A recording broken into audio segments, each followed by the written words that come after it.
Good morning everyone, most welcome in Avinash tutorial. आज का जो टॉपिक है जिसमें हम लोग फास्ट ट्रैक रिवीजन कर रहे हैं वो टॉपिक है हीट एंड एनर्जी। तो इससे रिलेटेड जो है इम्पॉर्टेंट टॉपिक, केवल उसी टॉपिक को हम यहाँ पर ले रहे हैं। That topic is important for slides and analyst. बाकी और भी काफ़ी टॉपिक है इसमें जिसको कि हमने नहीं लिया है, बट जो क्वेश्चन पैटर्न होता है, जिस पैटर्न पे पेपर बनते हैं, केवल इसी टॉपिक को हम लोग टच कर रहे हैं। Next, heat. Heat is a form of energy which flows from a hot body to cold body when they are kept in contact। जब दो बॉडी को एक दूसरे के कांटेक्ट में लेकर के आएंगे, एक हॉट और एक कोल्ड होगा, तो हॉट का जो फ्लो होगा वो कोल्ड के डायरेक्शन में होगा, और हॉट का फ्लो जो कोल्ड के डायरेक्शन में होगा, और कोल्ड जब फील करेगा तो वो हीट फील करेगा। मतलब वो एक एनर्जी फील करेगा जिससे कि उसका टेम्परेचर इंक्रीज हो रहा होगा। इसे ही हम लोग हीट कहते हैं। एंड हीट जो है आपका एक एनर्जी है। Heat is a energy of random motions of molecules of the body. It is measured in a unit joule calorie. ऐसा unit of heat is joule. Heat का ऐसा यूनिट आपका जूल है, लेकिन इसको कैलोरी में भी हम लोग मेजरमेंट करते हैं। नेक्स्ट है temperature. Temperature is the quantity which determine the directions of flow of heat when two bodies at different temperature are kept in contact। जब दो बॉडी अलग अलग टेम्परेचर में एक दूसरे के साथ कांटेक्ट में आते हैं, तो यहाँ पर directions of flow of heat, heat का फ्लो जो होता है हायर से लोअर के डायरेक्शन में फ्लो होने लगता है, और यहाँ हीट का फ्लो होता है, उसी का मेजरमेंट हम लोग टेम्परेचर के फॉर्म में करते हैं।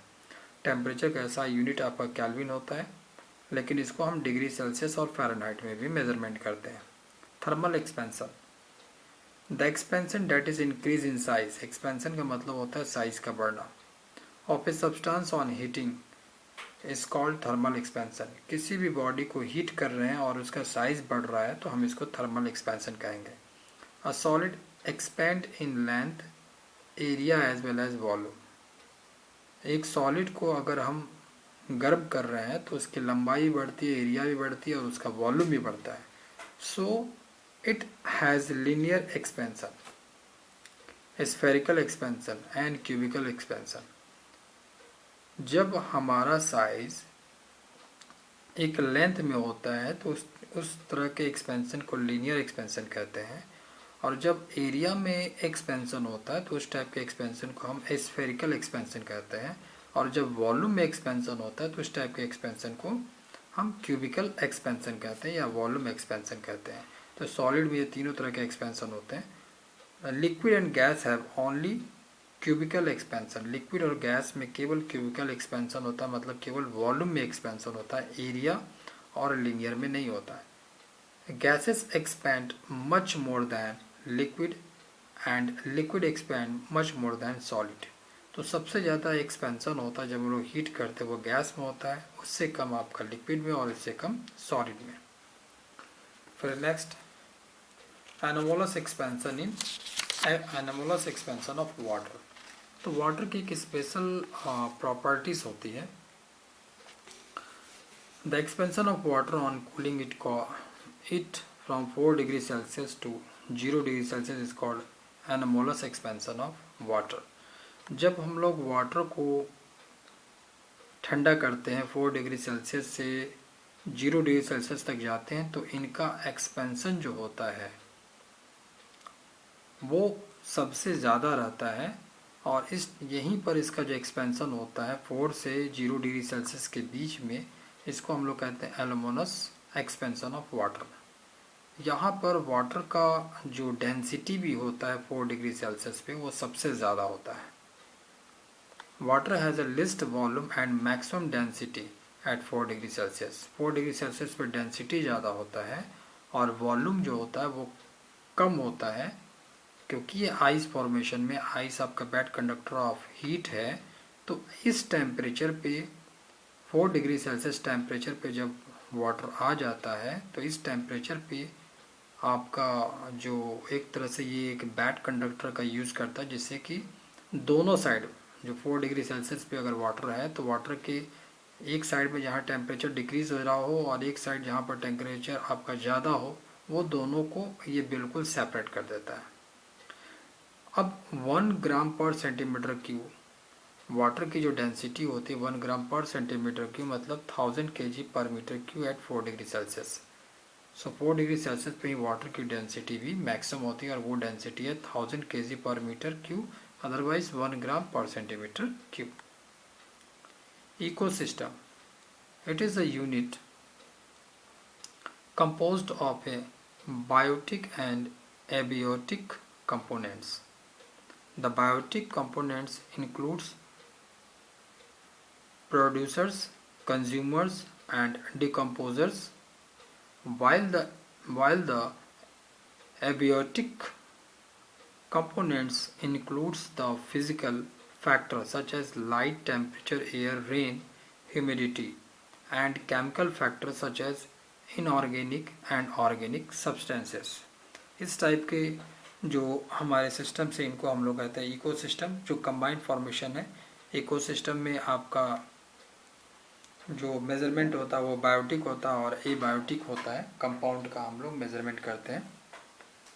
Source of energy of an ecosystem, the sun is a most significant source of energy for an ecosystem. Ecosystem के लिए जो सोर्स ऑफ एनर्जी वो सबसे ज़्यादा सन है। Next, procedure.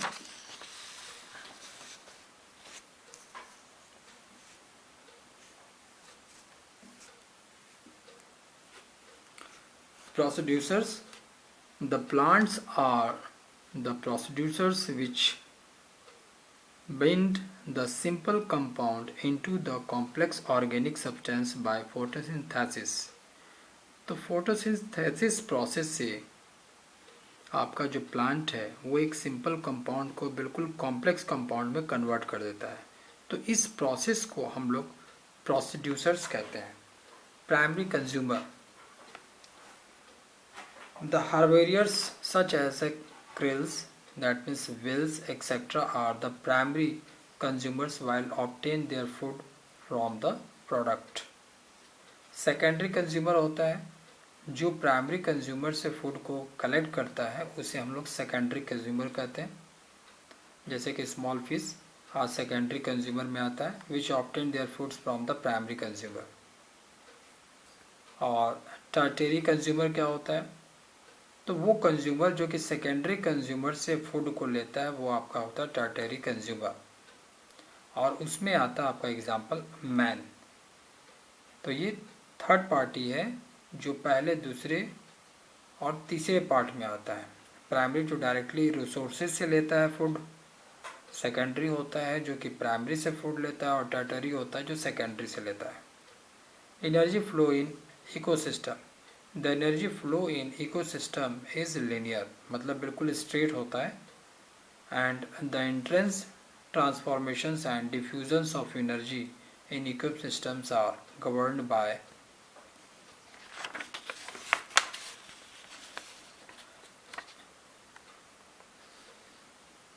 the entrance and transformations and diffusions of energy in ecosystems are governed by source of flow of energy। तो जो energy आपका फ्लो हो रहा है प्रत्येक इकोसिस्टम में वो बिल्कुल लीनियर वे में होता है, और एंट्रेंस जब वो इंटर करता है, ट्रांसफॉर्मेशन होता है या डिफ्यूज़ मतलब होता है कि मिक्सअप हो जाता है एनर्जी का, ये सब सारे इकोसिस्टम जो है वो कंट्रोल होते हैं फ्लो ऑफ एनर्जी से। सो आज के टॉपिक में हमने हीट एनर्जी से रिलेटेड जो इम्पोर्टेंट पॉइंट्स थे, जिसमें कि हमारे एंट्रेंस एग्जामिनेशन में पेपर पैटर्न जो होता है इन्हीं के टॉपिक लेकर के बनता है, उस पर हम लोगों ने डिस्कस किया। और जो हमारी अगली क्लासेस होगी इसी का कुछ पार्ट है जिस पे हम लोग अगले क्लासेस में इसके सेकंड पार्ट पे आकर के उस पर डिस्कस करेंगे।